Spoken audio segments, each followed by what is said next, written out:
Thank you, Chairwoman Mace, Chairman Groffman, Ranking Members Connolly and Garcia, Representative Moskowitz, and distinguished members of both subcommittees. I'm grateful to all of you, as well as your intrepid staff, for the opportunity to testify, and would like to begin by discussing courage. Courage is what it takes to tackle this topic, and courage in the face of adversity is what I see in front of me, beside me, and behind me. Per my introduction, I am currently the Chief Growth Officer at Redwire Space and have had several leadership positions at NASA. That being said, I want to be clear that I am speaking exclusively on my own behalf and not for Redwire, NASA, or any other organization. However, I am here today to speak out for science. Science requires data, which should be collected without bias or prejudice. Yet, whenever the topic of UAP arises, those who wish to explore the phenomena are often confronted with resistance and ridicule.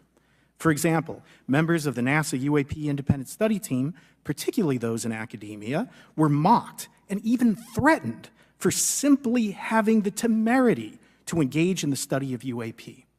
Our best tool for unlocking the mystery of UAP is science, but we cannot conduct a proper inquiry if the stigma is so overwhelming that just daring to be part of a NASA research team elicits such a vitriolic response. Today, we're joined by Mike Gold, former NASA Associate Administrator for Space Policy and Partnerships, a key member of NASA's Independent UAP Study Team, and current Chief Growth Officer at Redwire Space. With experience spanning NASA, Bigelow Aerospace, and private sector innovation, Mike brings a unique perspective to the Congressional UFO hearings, the challenges of UAP research, and the future of space policy. Join us as we get rebelliously curious. Mike, it is so wonderful to have you on Rebelliously Curious with me. I love your work. I know at the debrief we all really do. The words and what you spoke at Congress at the UAP hearing was unbelievable. And I think that for me, I will say, I think everybody was really well spoken, but I think that your words really did touch a lot of people. It touched myself. And I think it really grasped what, at least as someone who writes and reports about edge science, was trying to capture as well. And the work that you've done has been so wonderful. And I'm so glad you were on that panel in Congress, because they needed someone like you to really ground the work that they were doing, or the group of people that work, what everyone was doing when it comes to testifying. So thank you for joining me on the podcast today. Well, it is a pleasure to be here. I can't thank you enough. And I have to return the compliment. As a recovering attorney, I do believe that words matter. Words are important. You heard me talk about the stigma, and the work that you have done personally, work that the debrief has done, is absolutely vital towards pushing back against the stigma, creating transparency. The comprehensive reporting you have done has been nothing short of amazing. And I believe history will look very kindly upon the work that you have done, that the debrief has done, to deal with this incredibly important issue. Thank you so much. And I know that I speak for the guys and everyone else on the team that works in the debrief, truly appreciates that immensely. You have had such an interesting career. You currently now work at Redwire as a chief growth officer, but previously before that, you worked at NASA as the former associate administrator of space policy and partnerships, and you were also a member of the independent UAP study. Can we talk a little bit about the independent UAP study first that you did with NASA? Because I believe, we were just chatting before recording that you were not working for NASA you weren't working for NASA when you were actually doing that study. You were working for Redwire. So can you explain that a little bit more to us of potentially why that was the case? Yeah, I think it's a very important point, actually, relative to the independent study team. That rather than NASA talking to itself, the agency took it upon themselves to ensure that they brought in independent outside third-party experts to ensure that we were getting views from outside the agency, a broad number of views, et cetera.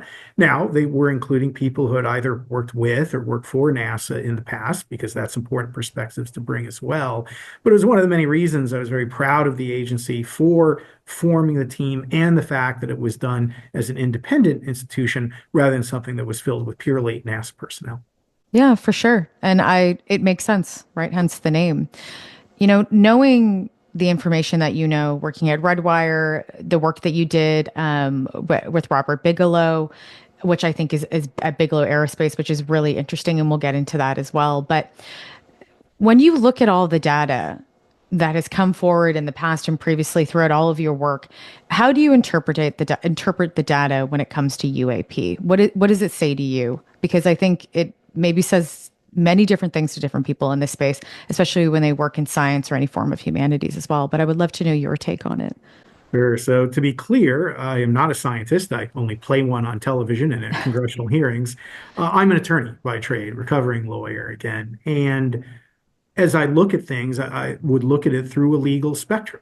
That if I was in a courtroom, what would this evidence mean? What could you do with information and witness testimony, data?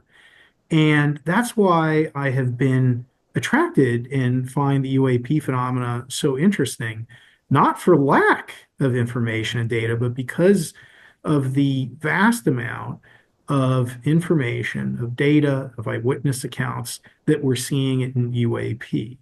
When I look at what you report in the debrief and the phenomena that we're seeing, the level of individual that has come forward at the congressional hearings and generally publicly, this would be enough information to condemn a person in a court of law.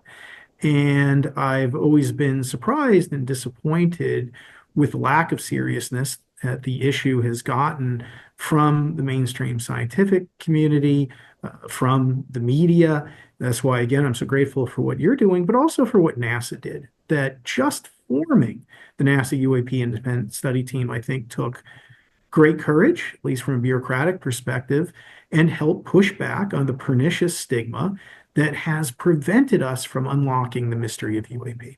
We've seen so many disinformation campaigns. When we look at the Robertson panel and we look at the Condon report, we see that, stigma really started there to some degree, right? And stigmatizing this whole subject. Let's go back a little bit further when you were working with Robert Bigelow. Can you tell me a little bit of when you were working at Bigelow Aerospace, which I find really interesting. And I do find Robert Bigelow fascinating as a person, and he's been really quiet over the years. And there's probably many reasons for that. But what was it like working at Bigelow Aerospace, and what were you doing there with Robert Bigelow and his team? It was an extraordinary time. We were one of the trailblazers relative to commercial space, probably about 10 to 20 years too early. We predated SpaceX. And Mr. Bigelow's vision was for inflatable space habitats. And the concept here is a space station that, rather than be made from metal that's hard, you would have a flexible fabric that could be compacted like a tent in the rocket fairing, so you would take up less space, and then upon reaching orbit, expand out like a tent. So you get a lot more volume, and you get better protection against debris radiation, because these stations were made out of a Kevlar-like weave. So the same thing you would have with a bulletproof vest, you would have in space, and better protection against radiation. It comes from a concept that NASA had developed called the transit habitat, which was intended to take astronauts from Earth to Mars, both because you need such a large volume, because of the lengthy duration of that trip to Mars, and you have to protect the astronauts from radiation. And this was a better radiation solution than anything else NASA had or even has now. Of course, this was theoretical. It was something that hadn't been done before, which is why I was so excited at Bigelow Aerospace that we developed a prototype and then contracted with a joint Russian-Ukrainian company called Cosmotros to launch Genesis 1, the first prototype of inflatable habitat ever launched into space. And we did this by taking a nuclear missile, Russian ICBM, removing the warhead, putting on a commercial fairing and launching it to produce the scientific data, literally swords into plowshares. And when I think about the pricing we paid, I weep with tears of nostalgia because the rocket was already built, the missile was already there. You just had to remove the warhead. It was actually a Ukrainian company that was helping us do so. And it's why it's so upsetting for me to see Ukraine and Russia at loggerheads, that these were literally families and marriages of people working together. I hope we can get back to a peaceful place, bringing those nations together. And I have to say, as a child of the Cold War, and thank you for your early compliment that I look younger, but I am indeed a child of the Cold War. Watching us take these weapons of war that I feared as a child and turned into tools for peaceful commerce just shows me that anything's possible, that even your worst enemy can become a friend, and there's always such great hope for the future. So that was an amazing project to be a part of. It worked incredibly well. Genesis 1 or 2 are still in orbit, and that led to the Bigelow Expandable Activity Module, the BEAM, which was a future iteration of this system that is still attached to and functioning on the International Space Station today. So we did trailblazing work at Bigelow Aerospace, thanks to Mr. Bigelow's vision and his financial support, to create what I still believe will be the fundamental infrastructure to support commercial space stations and eventually to take our astronauts to the moon and Mars and to live on the surface of the moon. It's unbelievable. And I think we forget about all the amazing work that Bigelow Aerospace is doing outside of, former work at NIDS, and the research that we're doing on Skinwalker Ranch. We get so caught up, I think people that are in the UFO community and everyone adjacent to it forget about the wonderful aerospace work that Robert Bigelow is really doing with his team that will change future generations and the way that we travel in space. So I appreciate you asking about it. It should be talked about. Really, it should be. Inflatable technology is, I'm actually coming to you live at Sierra Space, where I'm in discussions on behalf of Redwire, of course, talking to Sierra, but they're developing the inflatable habitats. And we are working at Redwire to populate those inflatable habitats with microgravity research and development systems, particularly for pharma and biotech, that will be developing next generation drugs via microgravity that will be better, more effective than anything else. At Redwire, we printed the first meniscus in space, a human meniscus. We've printed live cardiovascular tissue. So there's going to be incredible ways through microgravity that we can enhance life on Earth.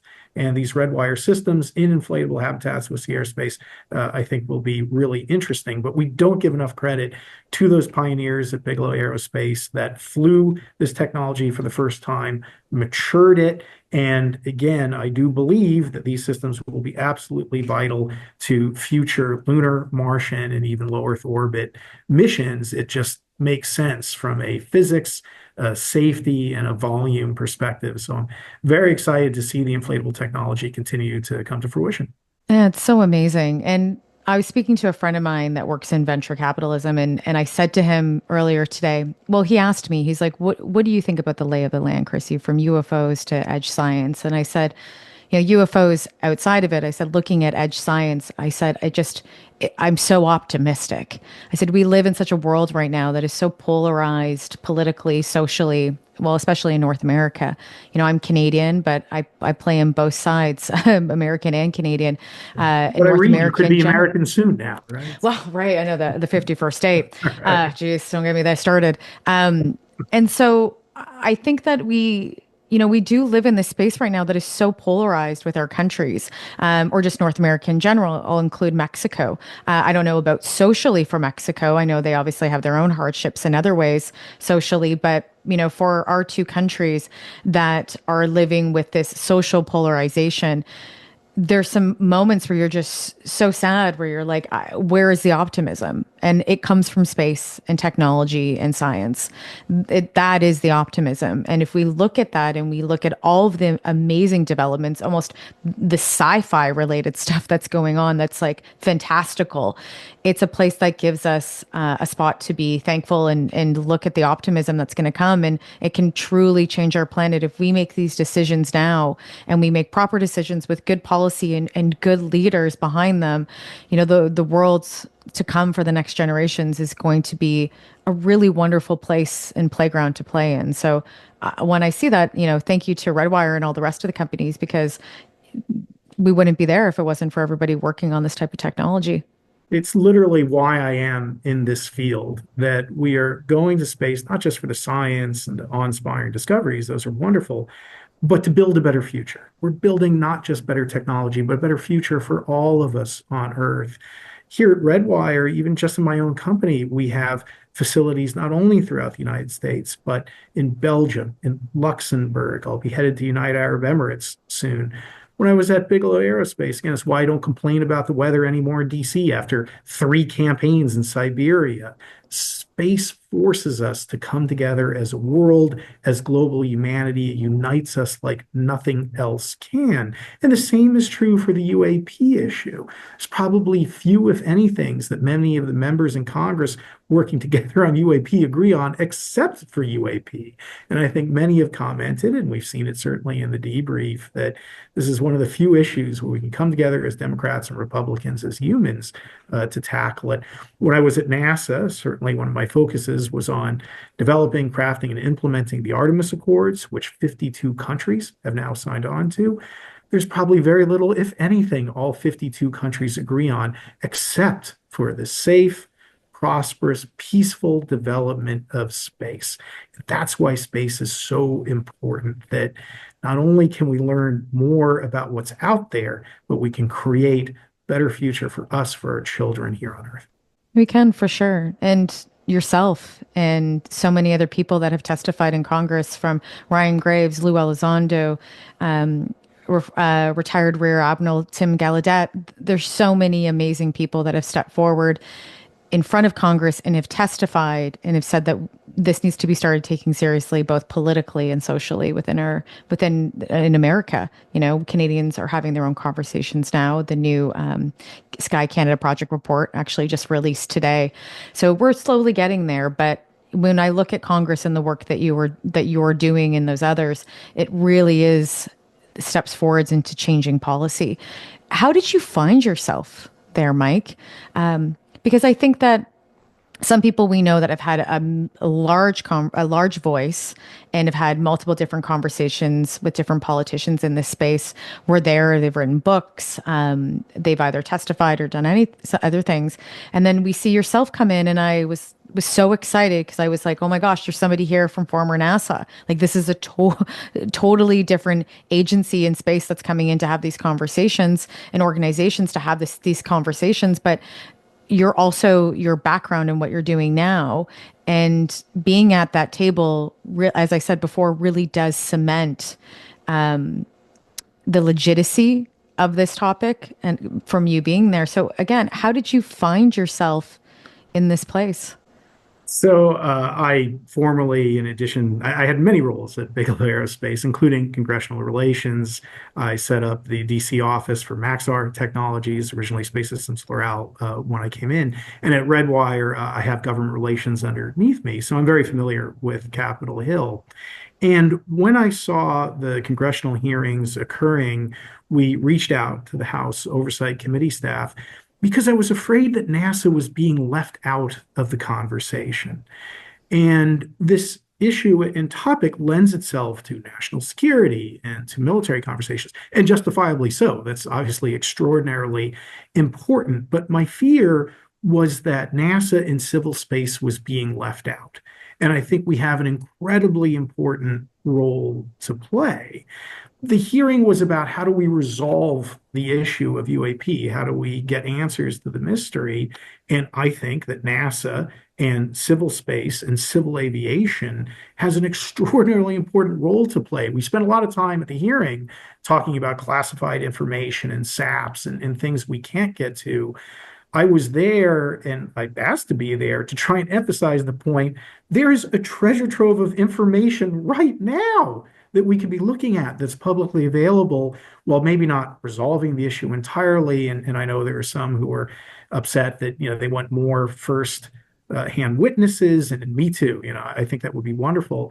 But I do think we're remiss if we don't look at the NASA archives and all of the data that NASA has over a half century.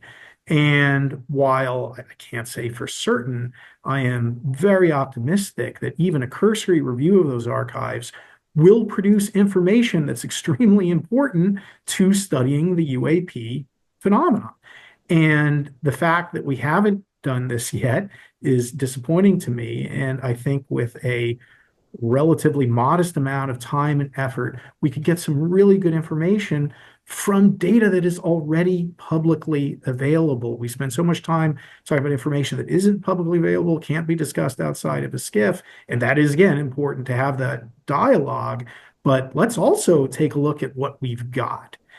I was also very disappointed when I was on the UAP independent study team relative to the lack of process surrounding reporting of UAP in civil aviation. And that's why I thought it was so important to leverage the systems that NASA has, ASRS, for reporting anomalies, safety violations in aviation. We could easily co-opt and leverage that system to report UAP. Again, these are all things that we can do. And I know they're not maybe the most exciting or sexy things. I'm not coming forward saying that I know that there's an alien crash retrieval program, but I believe that these can all deliver information, data that would be invaluable to helping educate us, educate the public relative to what this phenomena is. So that's why I was there. In addition to, as you mentioned, pushing back on the stigma. And to the extent that NASA was involved, I wanted to highlight that because there's very few agencies, as I mentioned during my testimony, that have the credibility, the global reach and respect of NASA. And to the extent that I could get back up there and remind everyone that NASA took this issue seriously enough, that they formed the independent study team, that we made these recommendations, to the extent my own name carries any weight, I want to try and be a part of that constructive process. For sure. And you must have heard, after you testifying, and you made some wonderful points about, the NASA data that's there that we can look in archives and we can search through very quickly using AI, along with, again, the systems that you're saying for safety, for pilot safety and reporting. But when we look back at the NASA conversations for years, it's always been, well, NASA's always known, NASA's always known, this is a conspiracy theory. When you said that, I went, oh no. The conspiracy theory people are going to start screaming and freaking out, being like, well, exactly. Look at the data. They're always wiping out UFOs and they're doing all these things to do, cover-ups, and NASA's always covering it up.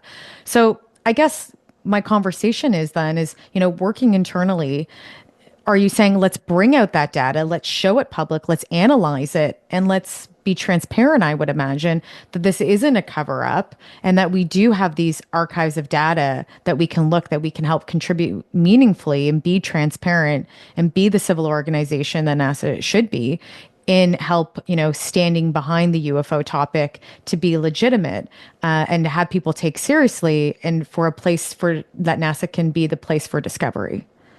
Absolutely. I certainly wasn't loving some of what I saw online, relative to the criticism of NASA of covering up, whiting out, et cetera. Now, look, I'm modest enough to know I don't know everything about everything. Who knows what occurs decades before, et cetera. I can only speak to my own experience. And my experience at NASA was that it was a tremendously transparent organization and full of good people who were trying to get as much information out as possible. I mean, this is why I was suggesting NASA as a public mirror to Aero, where it is very secretive, it's not public.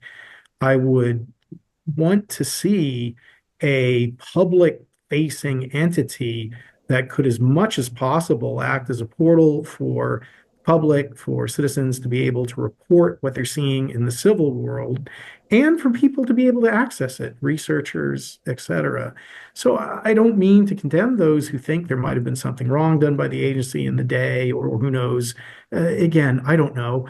But what I do know is that there is volumes and volumes of data, information, imagery that NASA has now that is completely open to the public, and that even a cursory review would likely reveal important things. So while yes, we should dig and try and get more information out from places where maybe information shouldn't be hidden, et cetera. But let's also not forget about what is already publicly available and take a modicum of effort just to see what that might produce. And again, even if we weren't to find information on UAPs, as I mentioned, science is driven by anomalies. Whenever we discover something different, that's how we're able to learn. And I just believe that there's value in studying anomalous phenomena, whether we discover its extraterrestrial origin or not, which is why I think it's very appropriate for the NASA mission. So I hope that the UAP community can embrace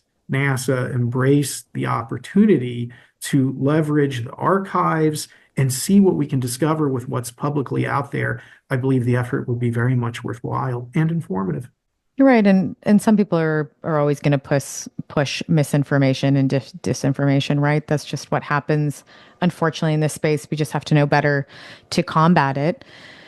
When you went forward, and spoke at Congress and was talking about NASA, did NASA say anything to you after? Did they have comments after about what you were saying and what you were testifying in Congress? Did they have any issues with it, or were they very pleased? And going in, did they know that you'd be speaking? Yeah, I made sure to inform NASA that I would be testifying, as well as the National Space Council. I didn't want them to be surprised or sideswiped by anything that I might or might not say.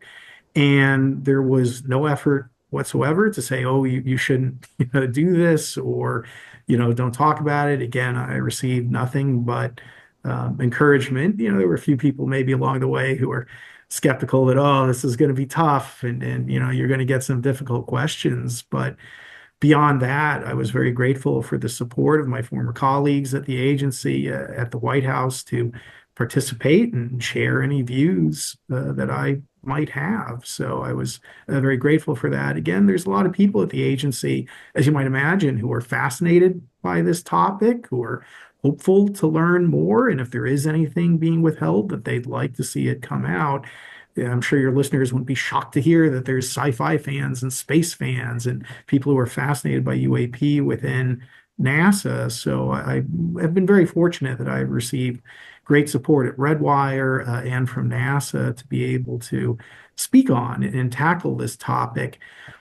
But that is not the rule. I'm probably more the exception. And as I mentioned during testimony, I was appalled to see my colleagues on the independent study team, particularly those in academia, who received threats, actual threats, Yeah. just for having the temerity to participate in a scientific study. It's not as if just by forming the committee, we were saying UAP are real or UAP are extraterrestrial, but just by agreeing to even be a part of investigating, our colleagues were just vilified by several people, important people in the academic community, which is why, again, I give great kudos to Senator Nelson, the administrator of NASA, for raising this.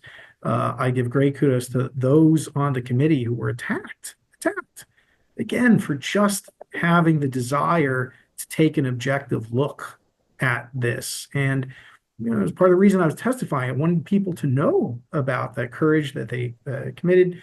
I don't know if this is particularly public, but members of our team received the Silver Group Achievement Medal Award from NASA, which, again, I can't applaud the agency and its leadership enough to recognize the sacrifice that not necessarily myself, because, again, I've been very grateful to support of my company and even people in the UAP community, but particularly those who took a great deal of criticism among their peers in the academic community to still participate and to still move forward. That was real courage, and I appreciate NASA acknowledging that. So, of course, as in any agency or organization, there's going to be people with differing views, differing opinions, but just know that there's a lot of people at NASA who are interested in the topic and want to do anything that they can to try and make progress. And one of the most important tasks that NASA has is to discover life.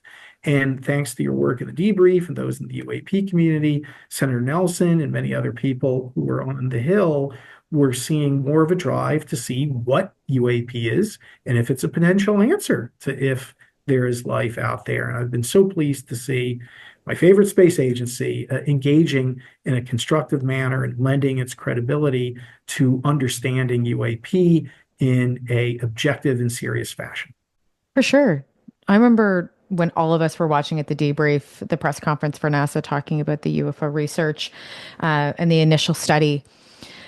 We were all shocked. We were, writing in our Discord group together of why, like, what, like, shocked that that was even happening to NASA and the scientists and the people that were working in that study. So, yes, thank you for standing up against peers, to push as science and society forward, right? We have to look at, unfortunately, stigmatized conversations and destigmatize them so that we can move forward as a society.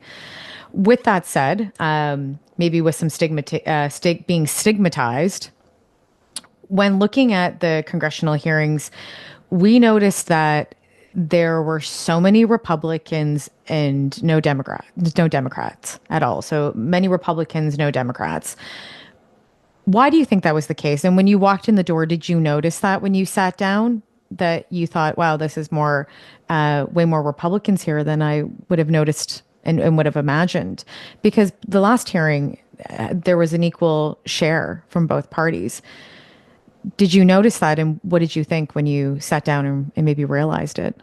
So I've actually been pleased by the bipartisan nature of the hearings and of the way this issue has been tackled. While there were less Democrats, you're certainly correct at that hearing, and even fewer than was at the first hearing. What you didn't hear during the hearing was any kind of partisan divide. So while it would have been nice to have stronger bipartisan representation, I do take great heart in the fact that there wasn't Democratic or Republican bickering. There weren't positions from one party or another that was hurting the dialogue. And I think you saw what Democrats were present, like Moskowitz, et cetera, very much in line with their colleagues and everyone working together to get to the truth. Again, I think that this hearing and the previous one was a great example of how UAP can bring us together. There may not be a lot of issues that the Democrats and Republicans on this committee agree on, but UAP is one of them. And anytime we can try and bridge that divide and bring people together, I think is a wonderful thing, particularly in pursuit of the truth. So, well, it would have been nice to have more Democrats. I think that it was still, again, great to see the uniformity and collegiality on the topic. Also, remember that the Republicans are in the majority, so it's not out of sorts or out of the ordinary to have a hearing that's dominated more by the majority than by the minority. And if you look at what occurred in the Senate relative to Senator Gillibrand, there you saw Democrats, being proactive, taking positions. So there was more bipartisanship, maybe as you look at it as a bicameral fashion, that the Democrats were standing up in the Senate while Republicans were standing up in the House. So I've generally been very pleased by the bipartisanship of this issue. That's fair. And there was an election also going on at that time too. So Lots going on. yeah, Although I would argue no more important topic than this. But well, fair enough. I agree. I'd make sure I'd be there too if I was in politics. Yeah. Out of so many things that were discussed, what do you think Congress missed the mark on? So I might be biased, but I would have liked to have seen a little bit more attention on the space-based UAP that we tend to focus overly much, in my opinion, on aviation. And that's why I thought it was wonderful to have the Admiral there talking about USOs and what's occurring in water. We didn't, though, I think, get too into what occurs in space. And this is a topic that I'd like to see addressed more. Again, it's why I wanted to be there and talk about that aspect. And it's why I think the term UAP is so important versus UFO. That, again, recovering attorneys, so words matter, but unidentified flying object is inherently limiting. That just means we're looking at aviation-related phenomena, whereas we are seeing anomalous activities, anomalous data, anomalous phenomena in space, under the water, in the air, and transitioning between all of those environments. But while we're talking about what pilots have seen, while we're talking about what was seen during military exercises or over the airspace of military bases, I don't think we're paying enough attention to what's occurring in space, which is as important from a national security perspective as the air. So I hope we can have more of a dialogue on that in the future. And again, make an effort to gather more information on that. Much of the archival information that I was talking about is space-based data. So I hope we can take the search for UAP beyond the boundaries of Earth and look at what's occurring in space. We should. I agree. And what about policy? Policy has not even touched space in context of UAP. We're just to the beginning of trying to get the truth with whistleblowers and starting there. And policy has been something that's been very challenging the past few years now. As a lawyer, when you look at this, the UAP topic from a policy perspective, what would you look to have changed? And what do you think policy will look like in the future, or what would you recommend? So my recommendations are all in the testimony. And again, if I were to be disappointed in anything, and let me say, hope for the future, I would like to see the recommendations of the NASA UAP independent study team implemented. And to the extent that we need policy to do so, I hope that the members of Congress that were there and those who are watching in the Senate and elsewhere adopt those, again, modest, low-cost actions, but could deliver terrific results. So congressional language directing NASA to leverage the ASRS system, the aviation reporting system for anomalies and safety issues for UAP. It's something simple that can be done relatively quickly. And I think having Congress stand behind that and move forward with language would be so helpful and so positive. Similarly, to the extent that we have programs that are looking at astronomy, earth science, remote sensing, I think congressional language to say that whenever possible, we should leverage our federal investments to also look at UAP, that would just be helpful so that when we're implementing a program at NASA or NOAA or the FAA, that advocates can point to congressional language and say, hey, let's make sure we're not forgetting about the gathering of UAP data. I think that's incredibly important.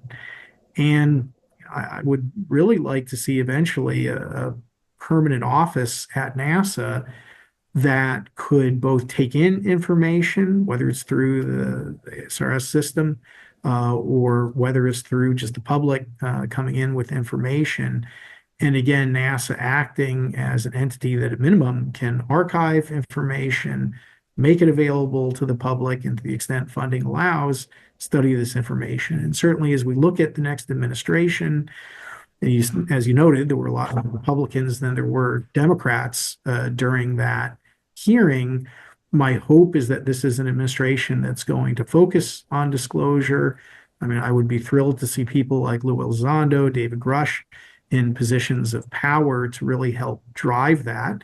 And again, I hope NASA's a part of that dialogue.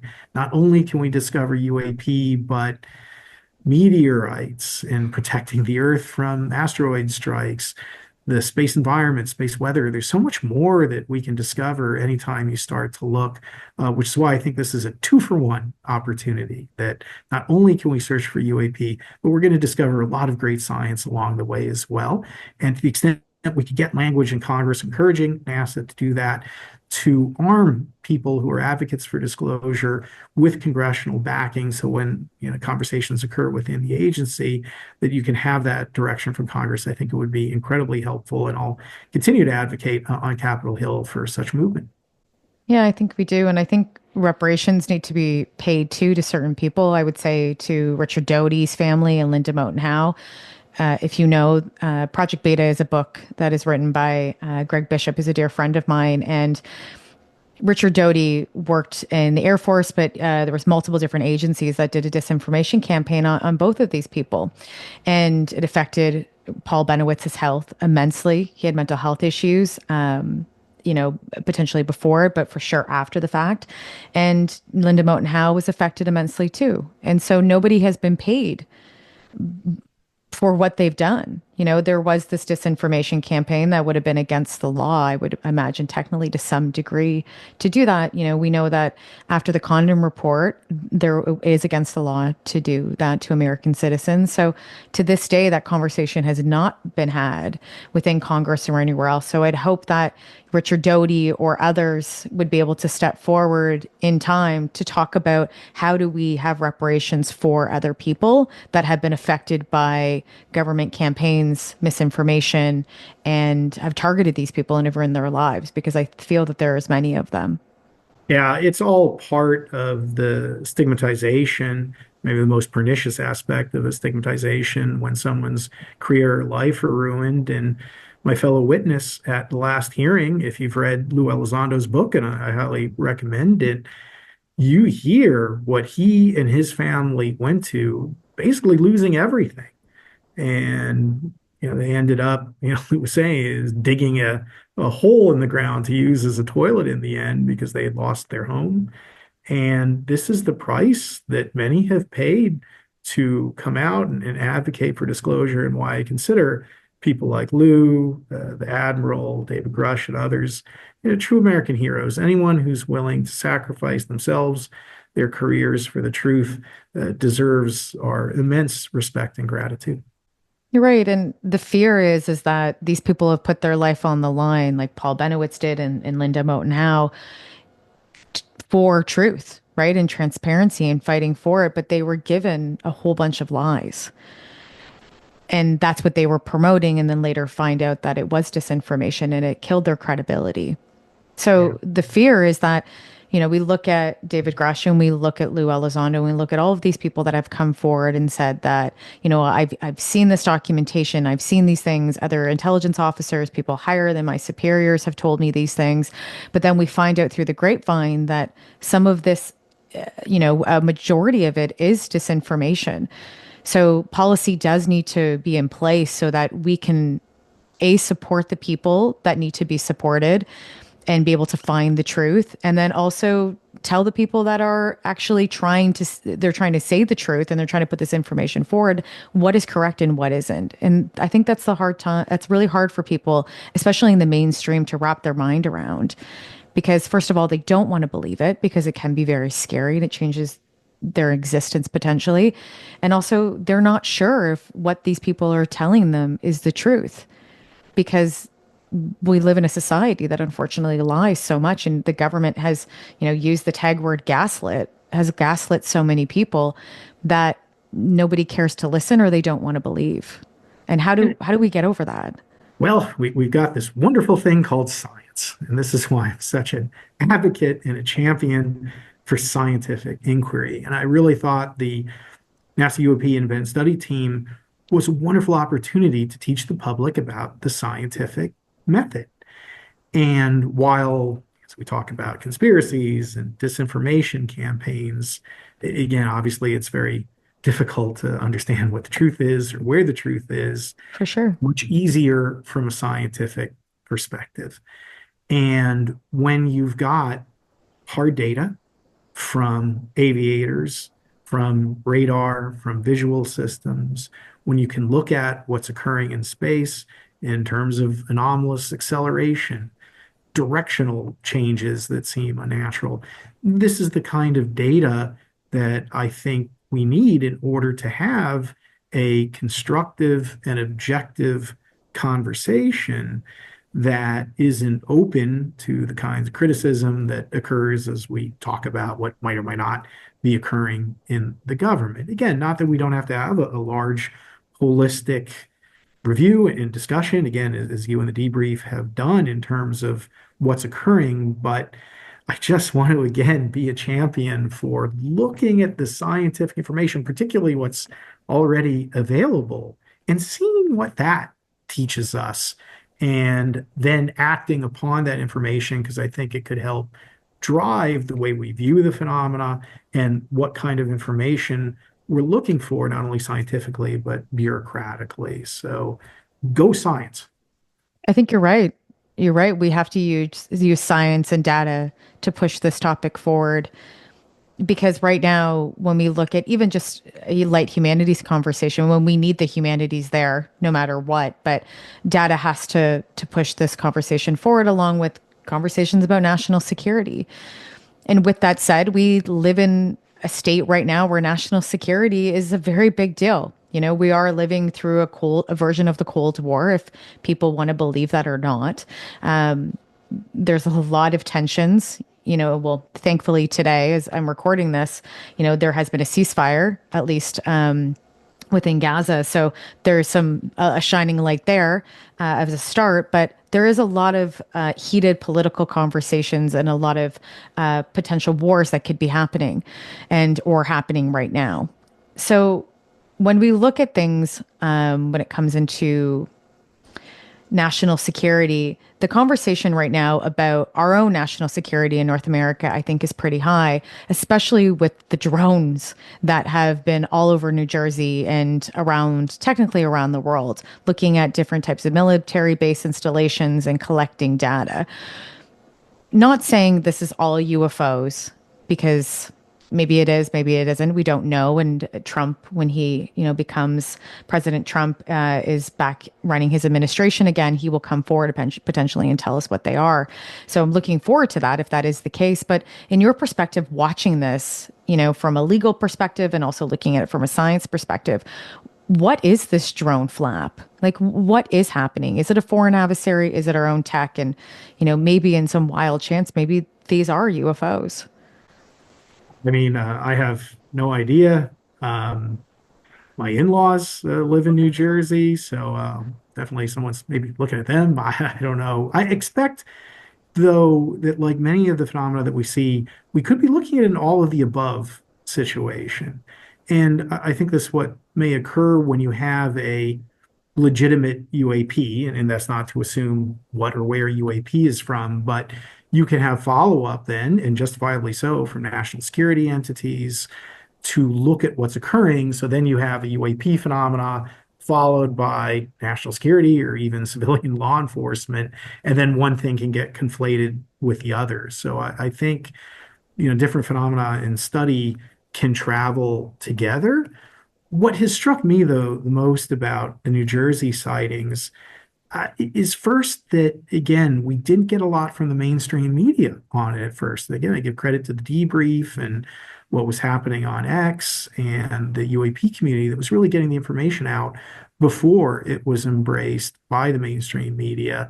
And again, that's disconcerting that we need to be mainstream media, I hope, can be more open to reporting on this topic. And then when they did, I think we really got attention on the issue in a way that we haven't before. So I'm glad that it occurred. I wish it would happen more expeditiously. And I think the part of the story that isn't being reported on now is how global that phenomena is occurring, not just in New Jersey, but throughout the United States and throughout the world. And here again, I think we're getting reporting of that within the UAP community, but not in the mainstream media. So I hope that the mainstream media catches up on that kind of thing. And then finally, I just find it so disconcerting that when a phenomena occurs and it's tagged with UAP, that is taken less seriously, it's laughed off. And I just think, and this was, if not a finding, certainly a discussion among the UAP and event study team, it opens up an avenue for our adversaries to use drones. And in this world, and we talked about Ukraine, where drone warfare and drones have been such an important part of national security, of intelligence, we have to stop writing off anything that's UAP because you're creating an opening that adversary nations can exploit, which is why even if you think that this is an alien and that's crazy and an extraterrestrial hypothesis is nonsense, even if that's your position, people should still care about understanding what the UAP phenomena is, since I'm certain that at least a portion of it is adversary activity, and we don't want to create an opening for adversaries to exploit. I 100% agree. You know, some of this could be UAP activity. You know, I don't know, and we don't know, right? We're waiting to find out. But looking at past history and even the past couple of years right now, where we looked at the balloons being shot down. You know, as a Canadian in the Yukon, we had a UAP that was shot down that looked like an image was released and it looked like a little Pac-Man. Recently from CTV, Daniel Otis is an amazing reporter that released those images. So we're seeing that these things are flying in impunity in our airspace, right? We're seeing that it's UAP, but we're also seeing foreign adversaries. You know, the Chinese spy balloons, that was no joke. So when I look at the drones now, and it's interesting they call them drones because if they're being identified as drones, and maybe we'll get to that, but things are flying in impunity. And to me, it points to either foreign adversary, if that's the case, because we've seen it in the past, right? China was just lolly-dally having balloons and observing, and who knows how long that was been happening for, because I believe that balloons were not considered part of an archive or was listed to research, right? Or to be able to capture if they're actually in our airspace. And then I move into the conversation of looking at, okay, if this is our own tech and we have now identified them as actual drones. So we're saying this isn't a UFO. The mainstream media is saying this is a drone, right? And the government is saying these are drones, I believe. Correct me if I'm wrong. So then we are identifying them. Now the question is, is it somebody else's? And if that is the case, it's petrifying because their technology is potentially better than ours. And if it's not, and it's our tech, that means that we have been right for a very long time and that our technology is extremely superior than the average person knows in North America. So no matter what, I don't think the American government wins in this conversation because they either don't tell us at all. And if they do tell us, I would imagine it has to be one of those three. Yeah, and to be clear, I have no problem with the government maintaining secrecy of national security capabilities and programs. That's important. You don't want to reveal the stealth bomber before you have to, et cetera. I completely Correct. Yeah. understand Yeah. that. But that's part of the reason I'm skeptical that these are our systems in New Jersey, that if we had advanced technology, what is it in New Jersey that we're looking for? So I'm skeptical that, and the same is true for the Nimitz incident and other activities, that I am skeptical of the argument that, oh, this is ours, when we hear our own national security officials say that it isn't ours. And why would you be demonstrating a new capability or an advanced capability that we have publicly like that? So if you potentially eliminate that as a possibility, now I do go back to the fact that we might deploy our own systems to then look at something else.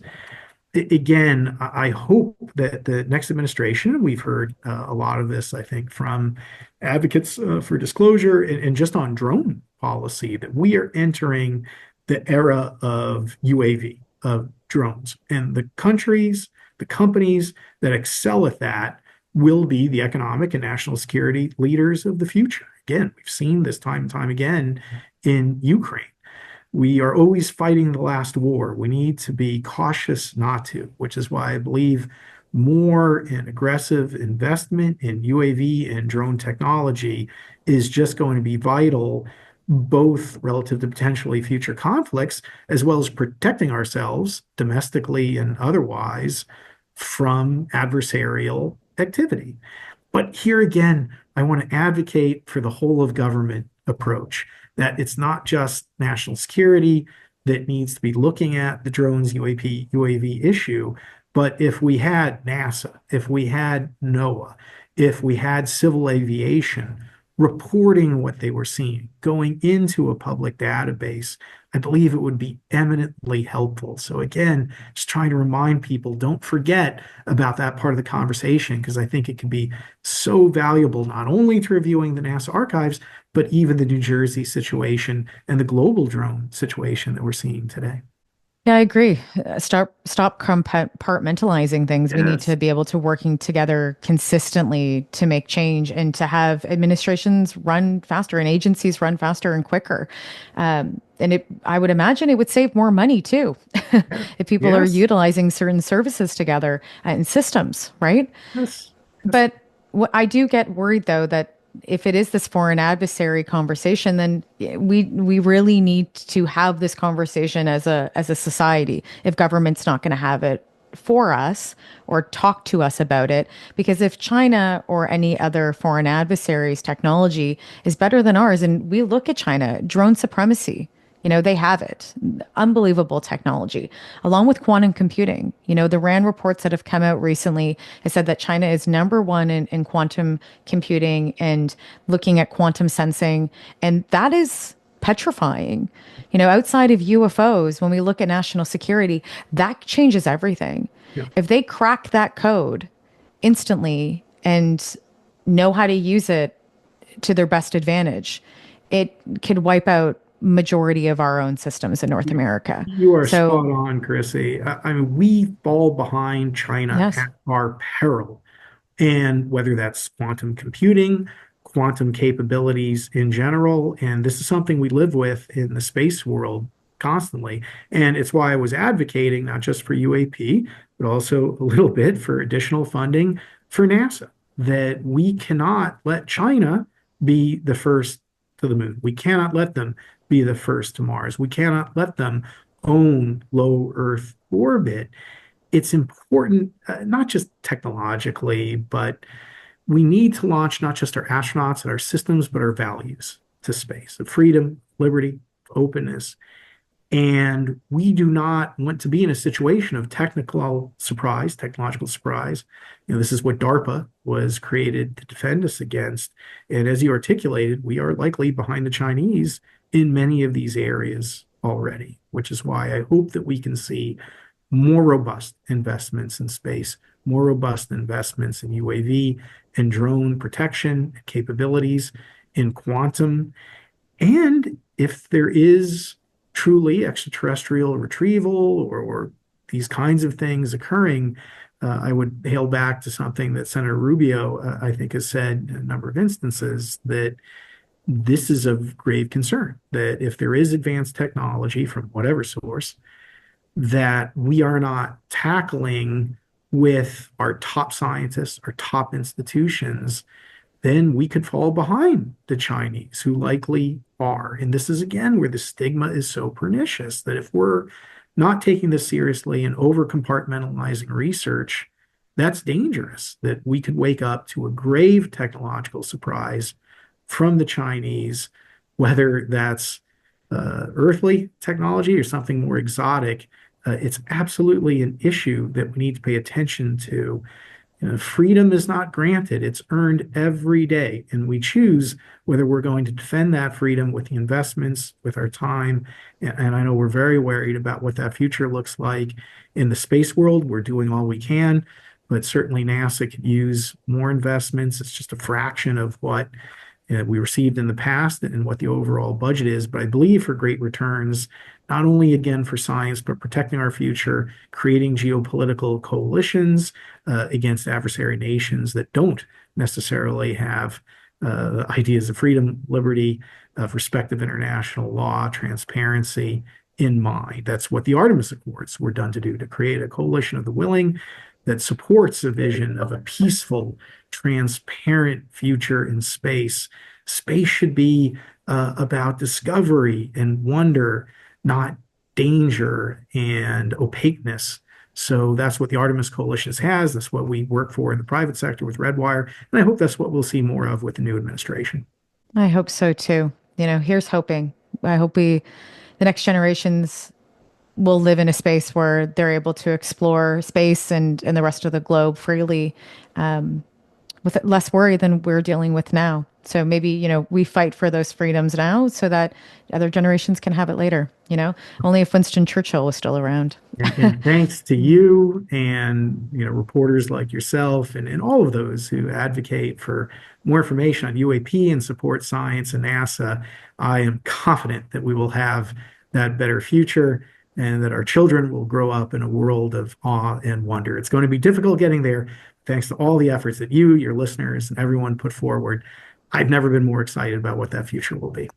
Thank you, Mike. And you too. Thank you so much for all the amazing work you do. And as I say to my guests, thank you for being rebelliously curious with me today. Thank you. I am both curious and rebellious. So. Perfect. Thank you so Thank much for what you do. Thank you.